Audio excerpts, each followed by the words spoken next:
every y on the right, whatever x degree is, the x degree is always at least as big as the y degree, maybe equal. If that's true, then there has to be at least as many y vertices as x. And proof is we'll just count the edges of this graph. I'll give you a hint as to where we've seen this.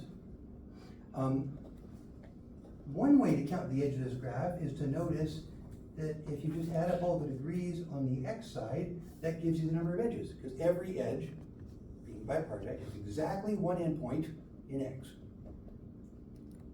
Right, so that's the number of edges, and the number of endpoints that is on x is the same thing. Is that clear enough?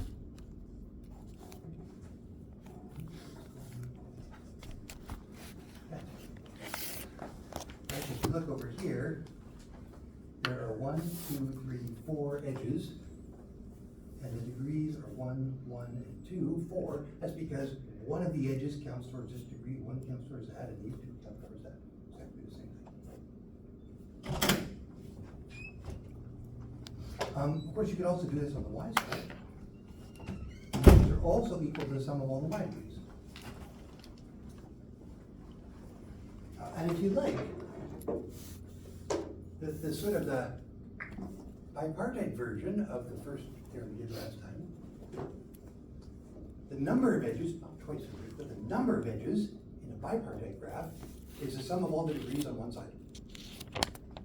Whichever side you put. Oh, and then if you add up the degrees on both sides, you get twice the number of edges. That's really what I'm using there. Okay, but what can we say about that? If you add up all the degrees on the x side, well, there's x vertices, and let's choose the smallest degree possible on the x side, whatever that is. There could be bigger ones, so that's why this is an inequality here, right? Some of these degrees will be equal to this minimum, others might be bigger. Right? But if you've got a bunch of numbers, like here I've got 1 plus 1 plus 2, well, the minimum is 1, so if I just add up 3 ones instead of 1, 1, 2, well, I get less than or equal to what the sum is, right? Just expand out the sum and replace every degree by the minimum. Similarly, if I go look on the y side, and I take a maximum degree that exists over there, and I use that instead of the actual degree, well, now this number is possibly bigger, but certainly not smaller than that. Oh, but of course, this is one long chain because those two things are equal. Number of edges equal number of edges. So this is less than or equal to that. And if you want to write that out, let's say A and B are the minimum and the maximum. I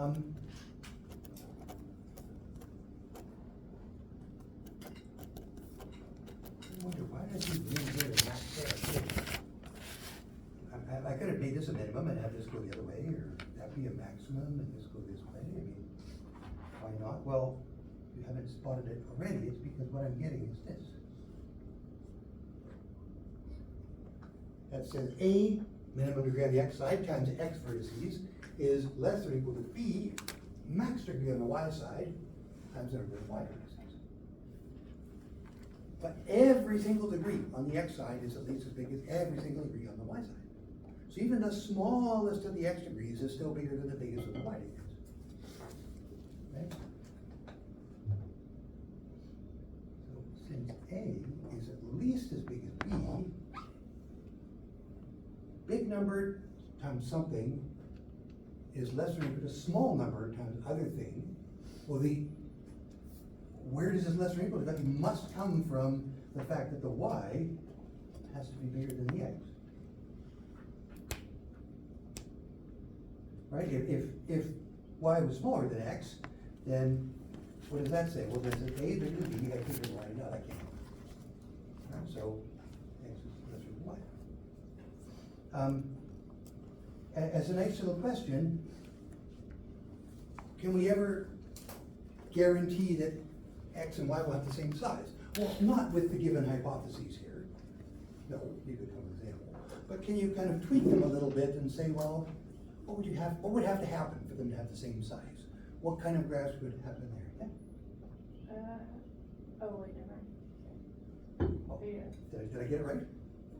No, I had a question, but I figured it out. Oh, okay. There's no issue.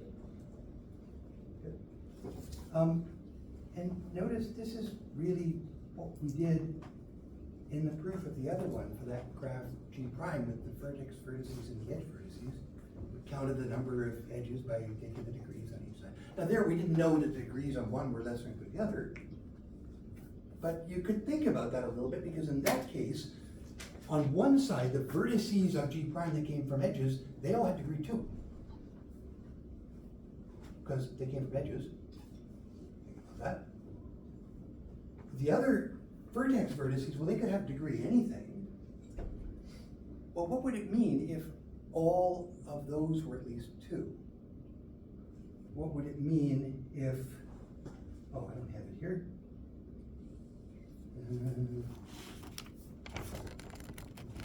Magic of going backwards for a second.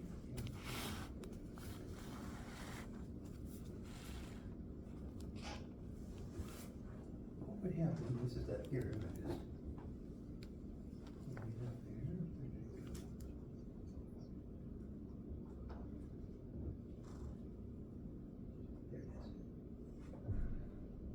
So here we counted how many edges they had. These guys were all 2s. Those guys were at least 2. That would mean every vertex in the original graph had degree at least 2.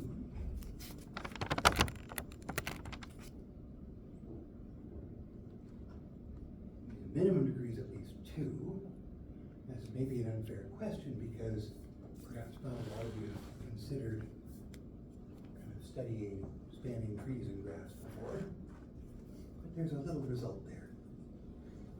You might keep that in mind for future thinking about it. Anyway, so that's a nice little result. And again, I just wanted to point that out because it matches something else result.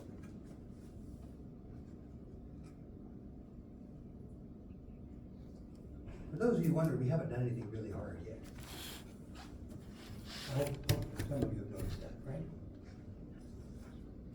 And I hope none of you are expecting that to continue for the entire course.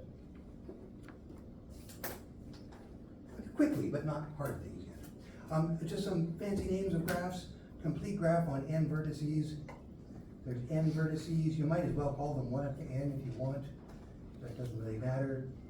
The edges are, well, I'm going to use that notation, capital V choose 2, which is this kind of, it's a funny notation, but what that means is just this. You take this set, and you take all 2 subsets of it. And if you don't like that notation, feel free to just ignore it. E is just that. Set of all pairs of V. Right? 2 subsets, but here I mean subset, so no, not XX. And what does that mean? Oh, just any 2 vertices adjacent, that's all it says. And there's an example, K5.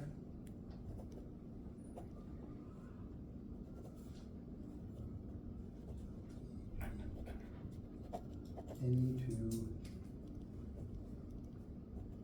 distinct vertices are adjacent. Complete bipartite graph. Some of you might have already thought of this. We've got a vertex set, and I'm going to just specify the sizes, A and B, of the 2 parts. So my bipartition has A, X vertices, and B, Y vertices. I don't know which is bigger or smaller or anything, that's just what they are. And the edge set is just the Cartesian product of X and Y. Cartesian product. And what does that say? Any or every, let's say, X vertex is adjacent to every Y vertex. Because this set E, it's the set of all pairs that are edges. And what's the Cartesian product? You take any from X and any from Y, those are your pairs. So they're all in there. And here's a little example, K23. And for those of you thinking about this, a complete bipartite graph, the complement of that is disconnected. And it's sort of, I don't know, maximally disconnected is not the right word there, but it has all of those edges in the complement. Okay, so if you have all of the bipartite edges, you take complements, you get all of the non-bipartite edges. And in that sense, and really this is the only time when bipartite and disconnected are just complementary. Path on n vertices, probably the name already tells you what it is. It's just n vertices in a row and edges between each one. So here's P4 with 1, 2, 3, 4 edges. So xi is adjacent to xi plus 1, and that's for I being 1 up to n minus 1, which sort of, you know, the age-old quandary of discrete mathematicians, right? How many spaces between my fingers? Not 4, 3. 2, 3, 4, 3 edges. Cycle on n vertices. Same thing, but you just add one edge, namely n back to 1. Or if you like, xi is adjacent to xi plus 1 mod n. And there's C5, which typically draws a loop. But you don't have to draw these things as loops, like in a kind of circular way. You don't have to draw the paths in a line. Kneser graph. Okay, that's not nearly so trivial, but let's have a look anyway. It kind of looks like the bipartite notation. There's 2 parameters here, but it's not, so I'm going to use a colon there instead of a comma. There's other notations. This is just to distinguish them. And the vertices are that. And those of you who didn't like that notation, you're going to like this notation even less. It's the same thing. But what does it mean? It just means all k subsets of an n set. So you just take your favorite set of n elements. It's not the vertex, it's just this set. And now take every possible way of choosing k of them. Each one of those ways is a vertex. And 2 vertices are an edge, they're adjacent, exactly when they are disjoint as sets.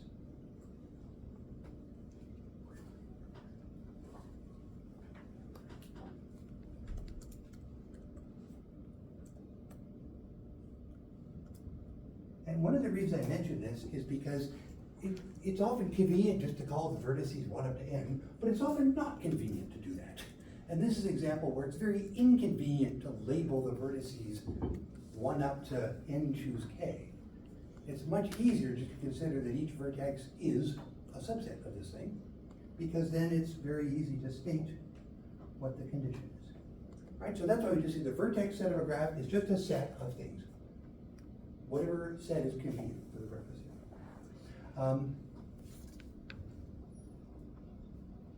here. Kn1 is, what does that mean, is? Let's put it in quotation marks.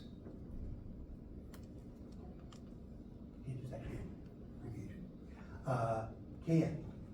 And what do I mean by that? Well, let's look at K51, which I have misspelled here, also there. Here's K51. And what does that mean? You take 1 up to 5, and you take all the subsets of size 1.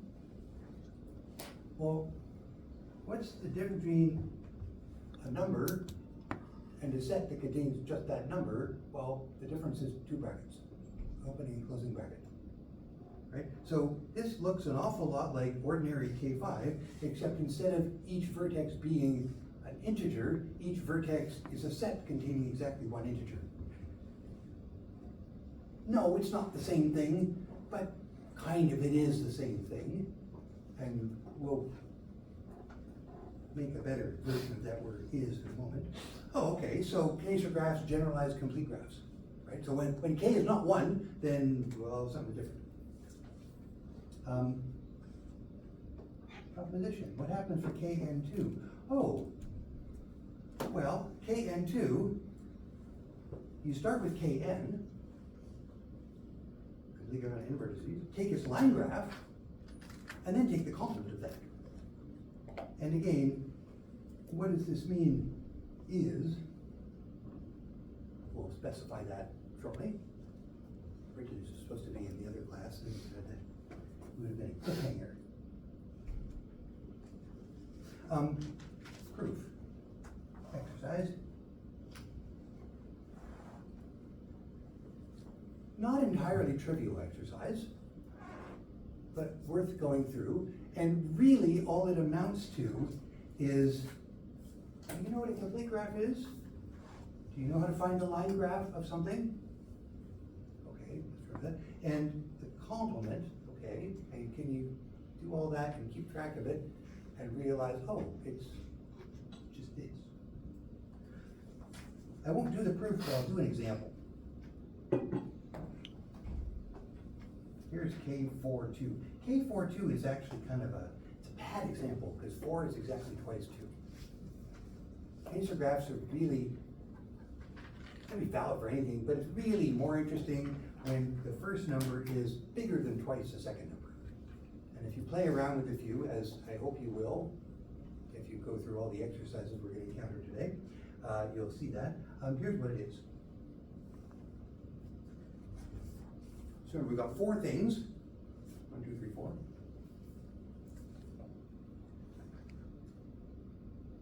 And then we're choosing 2 subsets of this. Try to measure this, but 2 dash subsets means subsets of size 2. It doesn't mean take 1 and then take 2. But if you take, like, say, 1, 2, that's a 2 subset. Then there's only one 2 subset that's disjoint from that, which is its complement in here. So 1, 2, 3, 4, 1, 3, 2, 1, 4, 2, 3. Okay. What about K4? Notice that K4 has 4 vertices. They're labeled 1, 2, 3, 4. Well, okay, you can think about what L of K4 is, and you can think about what the complement is. But one of the reasons that I like to use this notation here for little sets instead of the brackety thing is just because we have, you see a little bit more clearly that these numbers really kind of correspond to those numbers. Question? Do you need a colon in K42 instead of a comma? Oh yeah, I keep forgetting that. Thank you for pointing that out. Tensor graph 42, not the bipartite for it. Maybe explain some of the faces I see. Please don't hesitate to point out things like that. I'm at least as likely as you to have gotten it wrong. I'm scribbling these down. I won't go through the details here, but if you do that, you can see that. And as an exercise, you should draw K52 nicely. Why 5-2? Well, that's the smallest example where it's not completely silly, like 3-1, but this number is more than twice that number, right? Find 2 positive integers where the smaller one is bigger than 1 and the bigger one is bigger than twice the smaller one. That's the smallest example of that. If you want, you know, do K73 or K56 or something if you really like. You'll need a lot more scrap paper for that one. You should do that. Some of you have done that. And lastly, because this is the end of the examples, but also because this was going to be the end of last class, there is something you might have seen in the Peterson graph. The edges, the vertices are very squiggly, not a very good picture. Here's another one. I like that one because it's sort of reminiscent of the biohazard symbol in some way. If you get it right, then you could draw these as a circular arc and whatever. Anyway, oh, wait a minute. The Peterson. Why have I drawn 2 different graphs if it's a Bell graph? Maybe there's Peterson graphs as well. Well, actually, I guess that was the cliffhanger there. But notice that they both have 10 vertices. And notice that they're both 3 regular.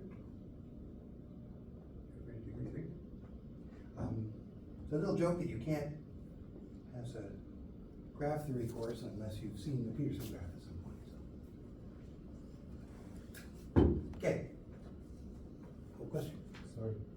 What's unique about the Peterson graph that indicated it's just one? Yeah, we'll come to that in a second here. Like, I kind of left you with a weird thing. I said, here is the Peterson graph, and I drew two different things. Like, what's up with that? But we will answer that. That's, I don't know if intentional confusion is the right word, but temporary ambiguity. Right, so you're entitled to be a little bit confused about that, but that will be resolved shortly. Is actually an isomorphism. It's an abbreviation for isomorphism. It is. So when I said these things, this is that, I meant this is isomorphic to. So what does isomorphism actually mean? Most math courses will have something called an isomorphism, often other things. Let's go down, it seems pretty high here. Supposed to be a little, it's one of these up-down things. Anyway, what does an isomorphism mean? It means, well, what does equality mean, first of all? G equal H means exactly that. It means the vertex set is the same, the edge set is the same, and the incidence function is the same. They are equal. They are the same graph. Now that does not mean that the pictures of them are the same. So here is an example of E and H, which are the same graph. Right? They're two different pictures, but the graph is identical. It is the same thing. The vertices are 1, 2, 3, 4. 1 is adjacent to 2 and 3 and 4. 2 is not adjacent to 4, et cetera, and all those statements are true over here and over here. Right? It is the same graph. Right? And I mentioned this just to emphasize that the way we draw a graph just has nothing to do with what graph it is. That's just for our convenience of looking at it. Most people would say, this is a nicer way to draw than this one, maybe. Unless, of course, you're looking for a perfect elimination order, in which case this is a nicer way to draw that, whatever a perfect elimination order is. What does isomorphic mean? It doesn't mean equal. It means there are these bijections here, and one bijection between the vertices, and another bijection between the edges. It can't be the same bijection because the functions have different domains and different ranges. But there's a condition, and that is, let's say the endpoints in G, and in G are X and Y, then if you look at in H, and you can't look at E, but you can look at phi of E.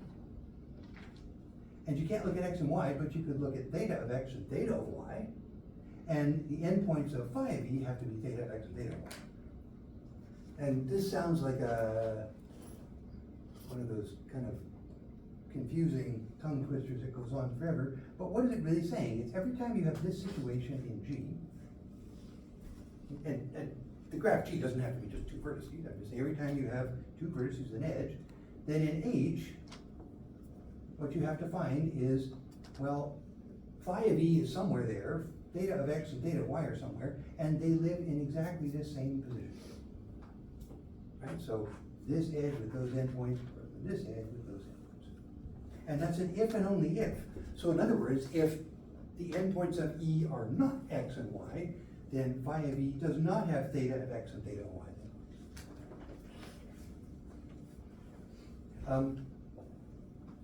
In practice, what you have is this. Oh, no, not quite that. What you have is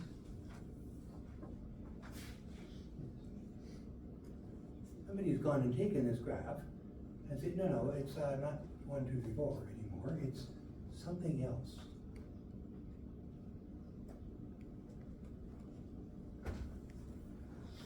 Now these graphs are not equal, they do not have the same vertex set. And I won't draw labels on all the edges here, maybe this one was A, and no, I don't want to use A here. M, N, O, P, and I don't know, E or something. And then these edges have have other labels. Or maybe they have the same labels. They could. I mean, this could be like 1,4QZ or something. Right? They're still not equal, but they're isomorphic.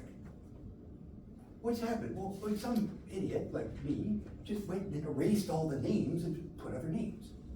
Right? It's like you go to this conference and somebody has snuck in ahead of time, taken all the name tags, and they've like penciled over every name and written like Alice and Bob and everything on there and make it weird. It's the same people at the conference, just everybody's got these weird name tags because they've got this sticker put on them that says something else. But it's really the same crap. That's what isomorphism is. Isomorphism says, it's the same, but for some strange reason, all the labeling is different. And if G isomorph H, we say they're isomorphic. A little theorem gives an equivalence relation on graphs. Exercise, if you haven't already recalled this, go and recall what equivalence relation means. What do you have to check that and check that it's true?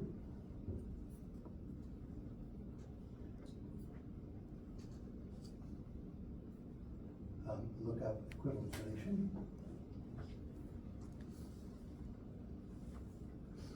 But this is not a hard exercise, other than you might have to go and dig up the definition of equivalence relation if you've forgotten it. That one's not hard. How do you, let's say you want to show that two graphs are isomorphic. Well, I guess you gotta find these bijections. You gotta find two bijections that kind of play together nicely. You gotta find the correspondence of one to the other. If you want to show that they're not isomorphic, I guess you have to show there are no pair of bijections, which the second thing looks a little more intimidating because there's lots and lots of bijections. You have to show that none of those will ever match. It's hard, it seems. And I mention this because deciding if G and H are isomorphic seems difficult. If it doesn't seem difficult yet, wait for a minute, we've got a more interesting exercise. I mean, here I've kind of chosen an example that's small enough you can see how it fits together, right? These two kind of twist them around, it looks like that. But that, you can only do that because that's 4 vertices, right? If I give you 100 vertices, it just twist it. You twist it around 100 vertices, you go anywhere. But this seems difficult. And I mention that because that could be stated as a theorem. For those of you who know about complexity theory, there are problems. You try to solve something, determine the parameter of something, and there's this notion of polynomiality, which says that if you want to do a particular thing, there is a polynomial time algorithm to do it. Polynomial time means quick and efficient, basically. Gosh, I sure hope there isn't a polynomial time algorithm to crack RSA or something, otherwise all of our banking is going out the window. We like to hope that's not true, right? That's why, you know, it's 128 bits of password, that's just 128 of them, but no. It's not polynomial time in 128. I do at least not know. There's other problems that are NP, which says, if you know the answer, then you could convince somebody in polynomial time that it's true. That's a slippery concept. This is not on the exam, by the way, it's for context. And there's other problems, and this is shocking that these things exist, called NP complete.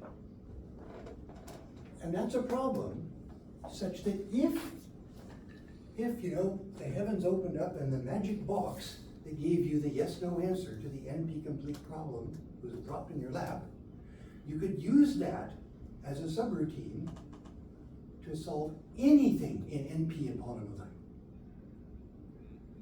Anything at all in there. Doesn't have to be about graphs, right? Which is kind of amazing. There are problems which are known to be NP complete. There are problems that are known to be polynomial. And there's a whole hierarchy of a mess there. And graph isomorphism, nobody's quite sure where it is. Now, nobody's sure that these things are equal either. In fact, really, if you wanna sum up the entire field of complexity theory, nobody really knows anything at all except for the easy stuff. Maybe the one non-trivial thing is that NP completeness exists. I don't know. But it's a really, really intriguing thing. Nobody knows a globally efficient algorithm that will always quickly tell you whether or not these things are isomorphic, but nobody can prove there aren't any either. And it's a very, very strange thing. Anyway. That's just for context here. If the graph is simple, then we can simplify the definition of isomorphism.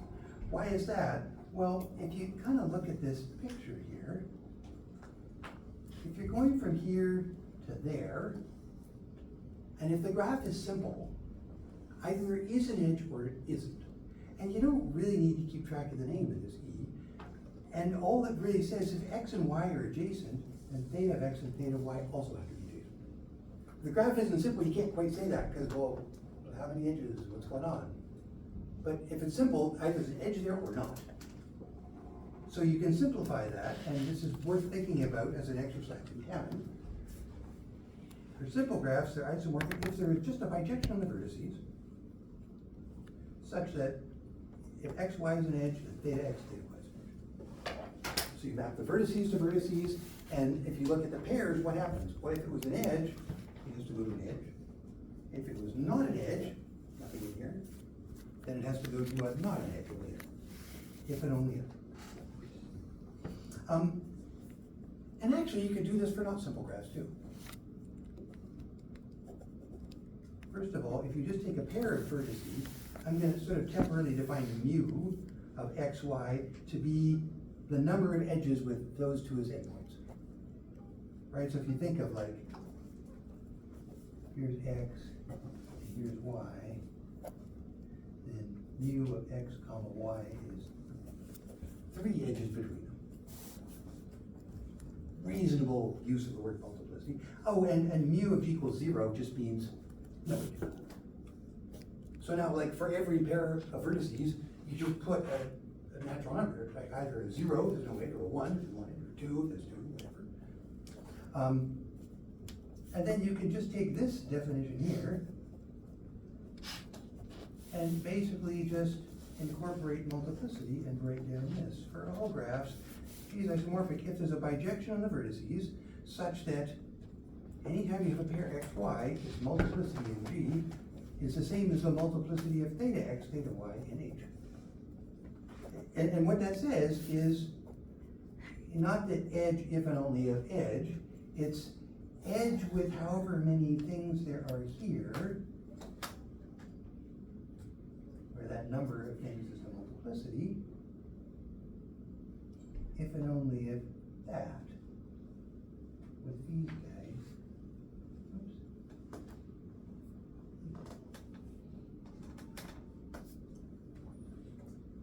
so if you have 5 edges between x and y, where does theta of x and theta of y go? Well, they have to go to 5 edges. And if you think of just applying this to simple graphs, it just says the same thing as before, because the multiplicity is 0 or 1. And actually, if you think about that a bit more, I didn't say what happens to loops, but loops are just the case where x and y are the same thing. You can have 5 loops on a vertex too. Why not? If you think about this, permuting the vertices really tells you everything about the isomorphism. Take a graph that's not simple, permute the vertices in a way that is an isomorphism. What permutations can you do on the edges without moving the vertices around anymore?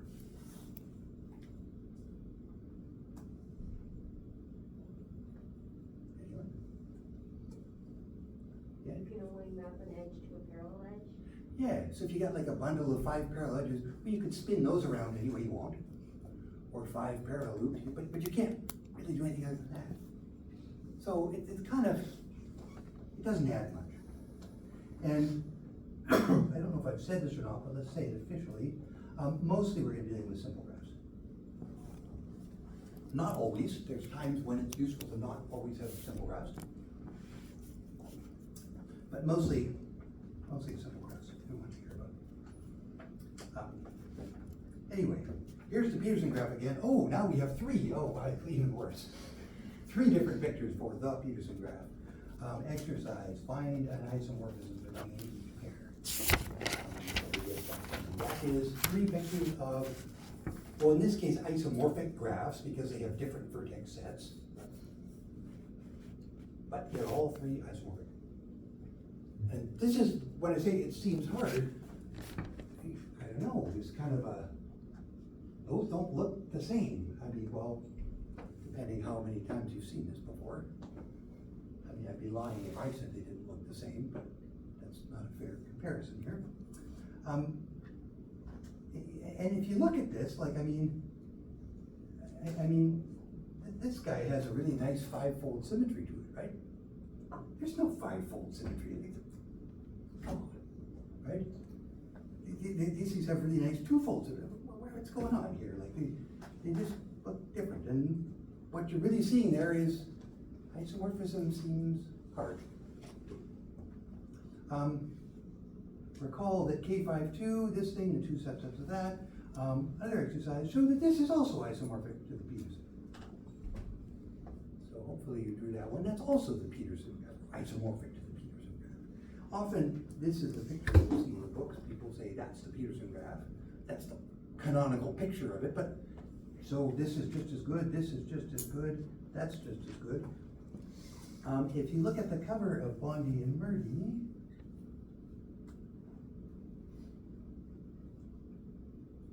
which is the one that's on there? It's this one.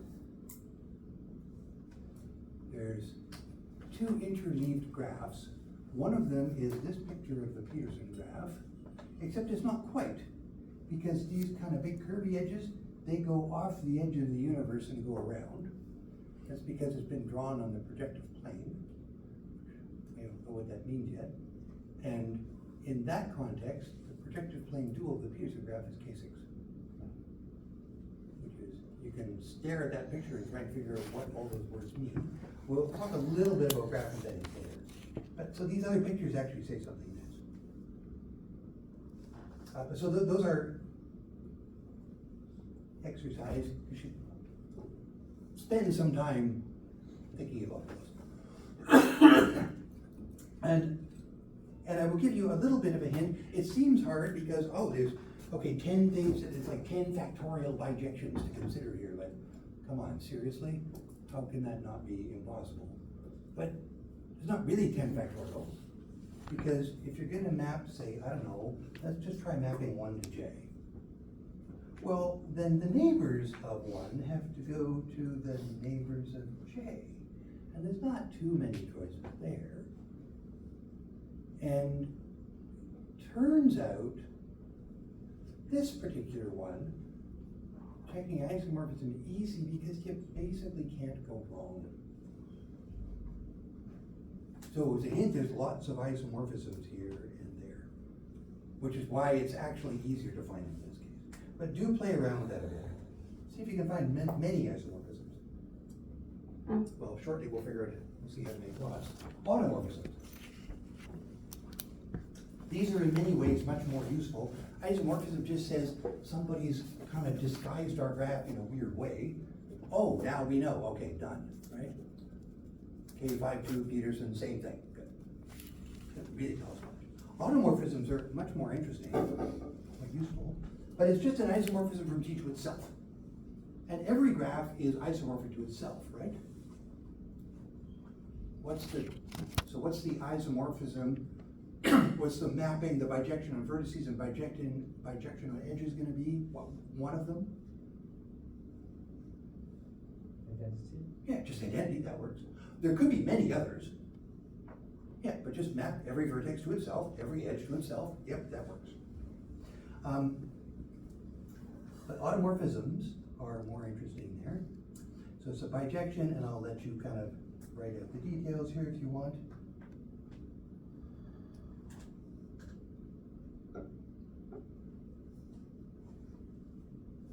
But it's just where we had G and H before, now we have G and G. That's all. theorem though, the set of all automorphisms of a graph forms a group under the operation of composition. And some version of this theorem appears in, just about any math course you want, right?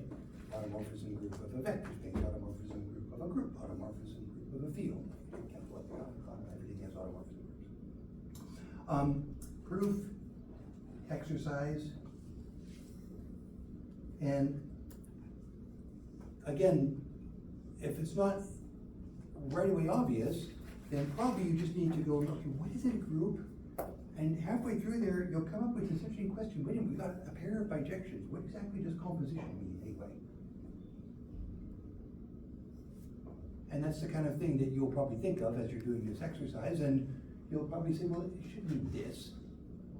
And you'll figure out what this is. So I'd like you to, my vagueness here is a way of kind of inciting you to think about this. But I guarantee it's not hard in the sense that it's difficult, it's just maybe unclear in the sense that you have to kind of remember, what does all this mean? How do you have to check for a group? And it's not the same as the previous one about the equivalence relation, but you'll kind of find yourself doing the same kind of things there. So it's called the automorphism group, Aut G.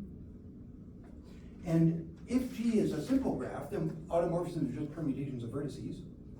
So it's every automorphism is a permutation of vertices, which is a subgroup of the symmetric group on, well, the vertices, right? So it's like symmetric group on N. Everybody know what the symmetric group is?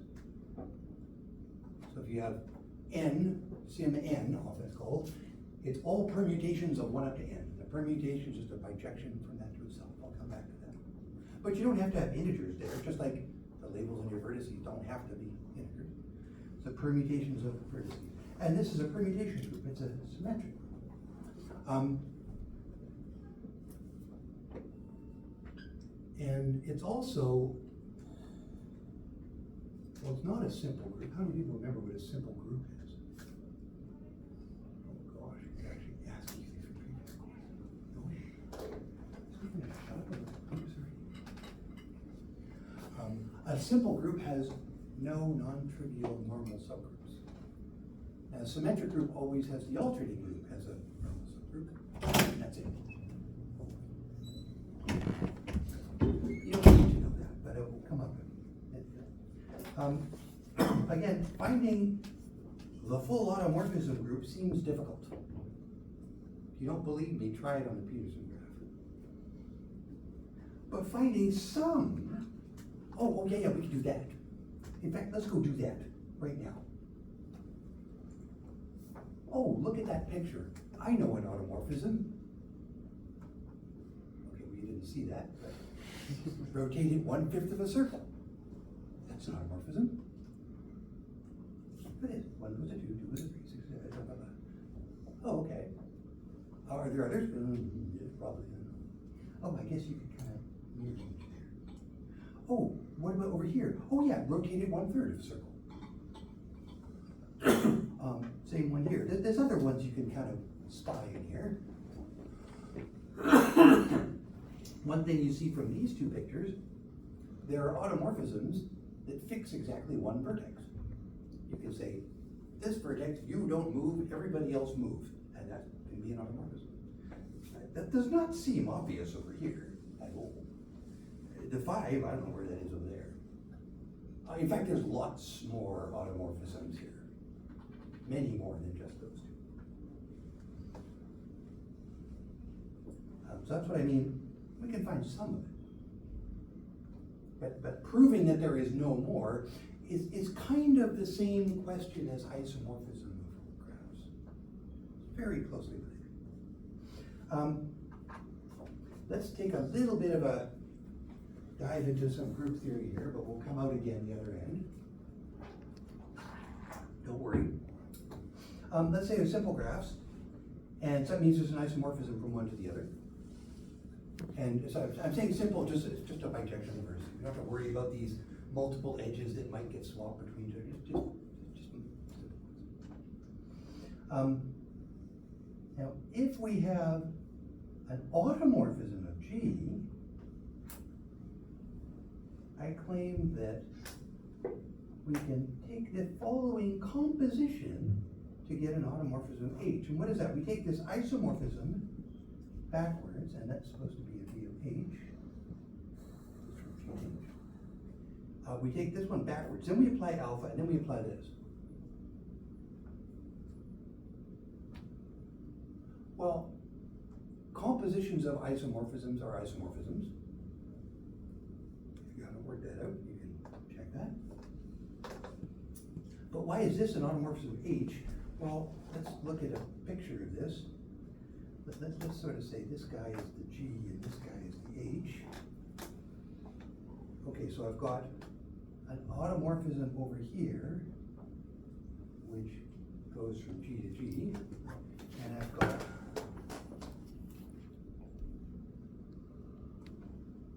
theta, which is an isomorphism from G to H. And it says if I start here and follow the isomorphism backwards, oh yeah, isomorphism bijection, so they're invertible. And yes, the inverse of a bijection is a bijection. The inverse of an isomorphism is an isomorphism.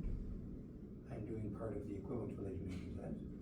If I follow this backwards, and then concatenate that with whatever alpha does, that's still an isomorphism, and then follow this forwards, that's still an isomorphism. I'm concatenating three of them, and I've got an isomorphism that starts and ends here. Oh, so I guess that's an automorphism of H. That's where that comes from. Okay. And in fact, every single automorphism of G gives us such an automorphism of H. So we get a whole bunch of them there. Watch the time here. Oh, we're good. There's a couple questions you might ask. And if you've taken group theory, then you might have already asked these very same questions, except they would have been just group elements. And first of all, if I take two distinct automorphisms of G, i.e. distinct ones, then the corresponding automorphism of H is also distinct. And that tells me that, well, however many things I had here, I get at least that many here, and there may be more. But the whole thing could have gone the other way. Similarly, what does that mean similarly? i.e. consider theta inverse, which goes from H to G, and do the same stuff, and you, oh, well, I guess the automorphism group of H is no bigger than the automorphism group of G. Oh, therefore they're equal in size. And since they're equal in size, that means that we found them all. That's it. Automorphism is that. Oh. Well, one thing we know about that is that that tells me that as groups, the automorphism group G and the automorphism group H are isomorphic. Group isomorphisms, so you have to remember what that means. And in fact, more than that, because the actual isomorphism is just conjugation. That's what this does. You put a theta and a theta inverse. So you've all seen conjugation many times. Diagonalization of matrices was the first time PDP inverse. That was change of basis conjugation. This is a conjugation. And here's what conjugation looks like. If this is your alpha, in the automorphism group G, which by an amazing coincidence actually is an automorphism of the first picture of the graph. And this is a theta, which by some other incredible coincidence actually seems to be an isomorphism between the first two pictures. Then this thing, which is sometimes denoted this way,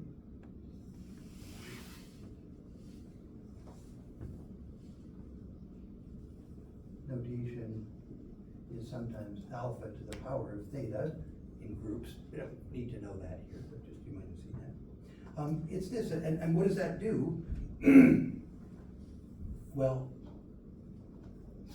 you see that theta maps 1 to A, so there's 1 to A. 2 goes to B, so 2 goes to B, 3 goes to G, 3 goes to G, etc. You just run through alpha, and you use this as a bilingual dictionary, and you translate this symbol by symbol. This is disjoint cycle notation in groups. Everybody okay with that? What does it tell you? It tells the automorphism, it's the same thing. You got 2 5 cycles, 2 things spinning around. Well, it's the same thing, they're just different. They're not numbered, now they're letters, that's all. So the whole automorphism groups are really the same, it's just somebody's gone and changed the names of the things that they're acting on. So this is N log H. These are conjugate groups. You could say more about this, because when groups are conjugate, they may actually be equal. Conjugate groups are equal if the group is normal in the whole thing. Oh, but there are very few normal subgroups, that doesn't happen very often. And if you like, you can kind of parlay these ideas into looking at all of the different automorphism groups of all of the relabelings of a graph. And if you turn this around a slightly different way, right? Don't start with an isomorphism and find the automorphism groups, go the other way. Start with all the automorphisms and find the isomorphisms between them. This is one of the exercises in Bondi and Murdy, and with a little bit of cleverness, you can pull that up there to get an estimate of how many graphs there are. It's a very interesting exercise. I won't go into that more. This just to tell you that the graphs are isomorphic, then the automorphism groups are the same too and everything. Do we have time for a couple of little examples? Yeah, we better do some just to come down from all that deep divey stuff. I claim that the automorphism group of Kn is a symmetric group on n things. We've kind of already seen that. What does sim n mean? It means all permutations of 1 up to 5, of course. That's 1 up to n.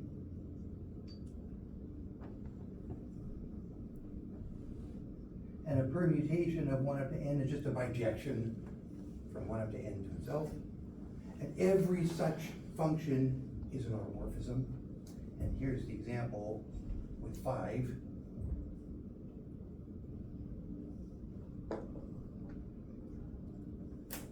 Right? Take any bijection of 1, 2, 3, 4, 5. Right? Swap 1 and 2. Well, now the lines all move around, but what's adjacent to what? The answer is still the same. 1 was adjacent to 2, 3, 4, 5, 2 was adjacent to 2, 3, 4, 5. If you call this one 2 and that one 1, 1 is still adjacent to 2, 3, 4, 5. So 2 is still adjacent to 1, 3, 4, 5. So any bijection of those things is an automorphism, and there's n factorial. Shouldn't be terribly surprising. If you take,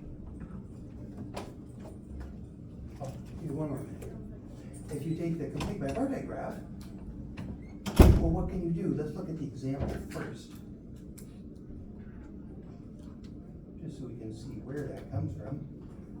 This many things on one side, this many things on the other side. Well, what can you do there? Every left is adjacent to every right. So if you want to permute these 2 vertices, nobody's ever going to tell. They only can tell by the labels. I have written them on there, and likewise this one. So any permutation of x, any permutation of y. So it's like the symmetric group on A things, where x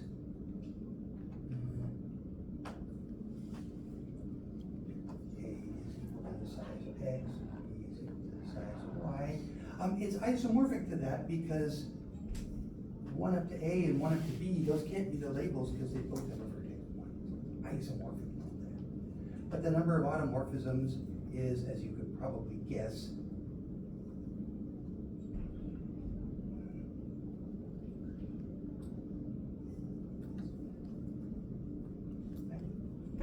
A factorial, B factorial. The one that's not trivial is Kneser graphs. And I will remind you what they are. Exercise, but it's hard.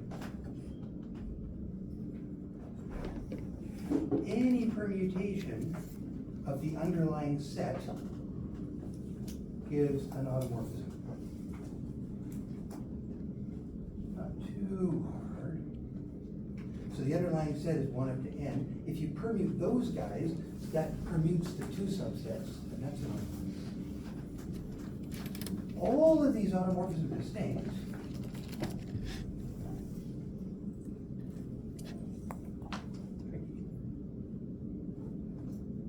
And if n is bigger than 2k, there are no others.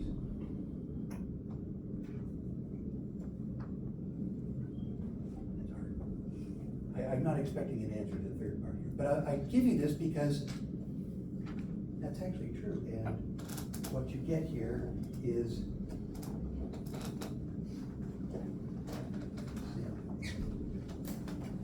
I will stop there. Do you have a question? Excuse me, are the notes posted? Yes. Okay.